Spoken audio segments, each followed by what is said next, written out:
ହଁ ହ୍ୟାଲୋ କ'ଣ ହେଲା କଲ୍ କରିଥିଲୁ? ନାଇଁ ମୁଁ ଏମିତି ଗୋଟେ ମିସ୍ କଲ୍ ମାରିଥିଲି ଆଉ। ନାଇଁ ନାଇଁ ମୁଁ ଗୋଟେ ହୋଟେଲରେ ପାର୍ଟି ଦେଉଛି ଆସିବୁ ତ? ହଉ ଠିକ୍ ଅଛି ଫୁଲ୍ ମେନୁ ଅର୍ଡ଼ର କରେ ମୁଁ ଯାଉଛି। କିନ୍ତୁ ମନେ ରଖିଥା ଗୋଟେ ଆଇଟମ୍ ପିଛା 10 ଟଙ୍କା ଦେବୁ। ସାଙ୍ଗ ସାଥିରେ ଏମିତି କ'ଣ ହଉଛୁ ମୋ? ମୁଁ କ୍ରସ୍ ତ ଷ୍ଟାଟସ୍କୁ ଲାଇକ୍ କରିଥିଲା କି? Cross C is my just friend ୟାର।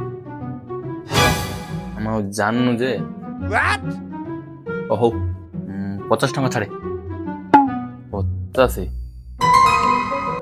ମୁଁ ଜାଣିଛି ପରା ଫ୍ରେଣ୍ଡସିପ୍ ମତଲବ ଫ୍ରି ମନି ପ୍ରିମିୟମ୍। ସିଧା କହୁନୁ ଭିକାରୀ ବୋଲିକି।